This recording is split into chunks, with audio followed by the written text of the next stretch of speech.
या सरकारला झोप आलेली आहे आणि झोपलेल्या सरकारला जाग करण्यासाठी हा शेतकऱ्यांच्या न्याय हक्कासाठी हा आक्रोश मोर्चा काढलेला आहे। तुम्ही पाहिलं असं विधानसभेच्या निवडणुकीच्या दरम्यान आपल्याला मोठमोठे आश्वासन दिले, 7-12 कोरा करू, आणि आज काय परिस्थिती, 7-12 वर कुणी बोलायला सुद्धा मोकळं नाही। मधल्या काळात बच्चूभाऊने उपोषण केलं, आता आपला एक युवक सहकारी शिल्लोड या ठिकाणी मंगेश साबळे त्याचं सुद्धा 8 दिवस झाले उपोषण चालू आहे। 7-12 कोणी बोलायला तयार नाही। महाराष्ट्रामध्ये मधल्या 10-15 दिवसापूर्वी अतिवृष्टी झाली आणि त्या अतिवृष्टीमध्ये अनेकांचा संसाराची राख रांगोळी झाली, शेतकऱ्यांच्या जमिनी वाहून गेल्या, पिकं वाहून गेले, घरं वाहून गेले, दुकानं वाहून गेले आणि आता खऱ्या अर्थाने शेतकऱ्यांना आधाराची गरज असताना त्यावेळेस सरकारला कुठं आपल्याकडे पाहण्यासाठी वेळ नाही। फक्त या सरकारमधील काही मंत्री महोदय काही भागामध्ये दौरा केला, फक्त रस्त्यावरून दौरा केला। आपली मागणी ही आहे की आज या आक्रोश मोर्चाच्या माध्यमातून ओला दुष्काळ जाहीर करा आणि आमच्या शेतकऱ्यांचा 7-12 कोरा करा, ही आपली मागणी आहे। या मागणीसाठी आपण सर्वजण एक संघटित झालेलो आहे।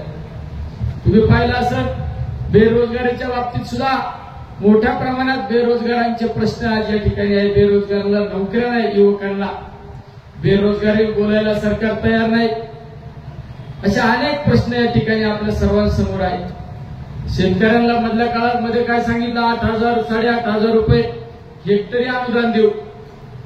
8,500 रुपये हेक्टरी म्हणजे एका गुंठ्याला 85 रुपये शेतकऱ्याला, हे पीक कशाला देता? कमीत कमी माझ्या शेतकऱ्याला 50,000 रुपये हेक्टरी अनुदान दिलं पाहिजे, ही आपली या ठिकाणी मागणी आहे। अनेक या सरकारला आपल्या शेतकऱ्यांकडे दुर्लक्ष, आपल्या युवकांकडे बेरोजगारांकडे दुर्लक्ष, मग आपल्याला या सरकारने नादी कुठं लावायचं? या सरकारमध्ये जातीवाद निर्माण करणारे काही नेते मंडळी गावागावात फिरवायचे, जातीवर त्या ठिकाणी तेढ निर्माण करायचं। काही नेते मंडळी आपल्या नेतृत्वाबद्दल काहीतरी गरळ ओकणारे पाठवायचे आणि लोकांना डायव्हर्ट करायचं। अरे तुम्ही बारीक विचार करा, जर एखादा प्रगत देशातील एखाद्या राजकीय नेत्याशी आपण चर्चा केली, अधिकाऱ्याशी चर्चा केली, तो प्रगतीवर बोलतो, डेव्हलपमेंटवर बोलतो, आणि आपल्या राज्यातील आपल्या देशातील नेता हा जातीपातीवर बोलतो, याचा अर्थ ही गोष्ट प्रगतीचं नाही लक्षण, हे अधोगतीचं लक्षण आहे। जे डोळे उघडले पाहिजे सगळ्यात महत्वाचं। त्यामुळे शेतकरी रस्त्यावर आला पाहिजे। कर्जमाफीच्या बाबत खऱ्या अर्थाने आपण सर्व भाग्यवान आहे, आदरणीय पवार साहेबांच्या नेतृत्वाखाली काम करतो।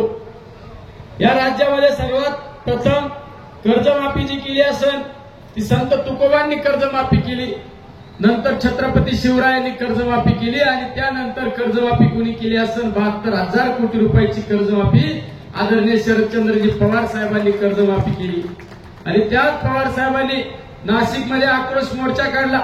आम्हा सर्व सहकार्याला सांगितलं की तुम्ही गावागावात जा, लोकांच्या बांधावर जा, लोकांच्या शेतावर जा, ज्या ठिकाणी पंचनामे कुणी करत नसेल तर पंचनामे करण्याच्या कामासाठी तुम्ही पुढाकार घ्या। प्रत्येक ठिकाणी आम्हाला आदरणीय पवार साहेबांनी सांगितलं। आज प्रदेशाध्यक्ष साहेबांनी झंझावात या राज्यामध्ये उभा केला की प्रत्येकाच्या शेतावर जायचं, बांधावर जायचं। त्याच पद्धतीने आम्ही सर्वजण काम करतोय। आदरणीय चंद्रकांत दानवे साहेबांनी या ठिकाणच्या भ्रष्टाचाराची त्या ठिकाणी आख्यायिका वाचली। जर अशा पद्धतीने भ्रष्टाचार होत असेल तर लोकांनी, तुम्ही सांगता का विहिरीत भ्रष्टाचार होतो, घरकुलात भ्रष्टाचार होतो? अरे रस्त्यावर त्या अधिकाऱ्याची गचांडी धरा आणि त्याला सांगायचं कसल्याला पैसे लागतात तुला, कसले पैसे लागतात? शेवट आपला नेता करीत, यावर अवलंबून राहता नेत्याच्या पुढे 2 पावलं जा आणि अधिकाऱ्याला सांगा तुला पैसे लागते, त्याला गचांडी धरून बाहेर काढा आणि त्याला सांगा त्याला सबक शिकवण्याची वेळ आलेली। हे जाड कातड्याचं सरकार आहे, या गेंड्याच्या कातड्याच्या सरकारला आपण आपला हिसका दाखवणं गरजेचं आहे। त्यामुळे तुम्ही आज या ठिकाणी आक्रोश मोर्चासाठी सर्वजण उपस्थित आहे। या पुढील कालखंडामध्ये असेच सर्व एकजुटीने एकत्र राहिल्यानंतरच आपल्या शेतकऱ्यांचा न्याय हक्क मिळेल हीच या ठिकाणी अपेक्षा व्यक्त करतो।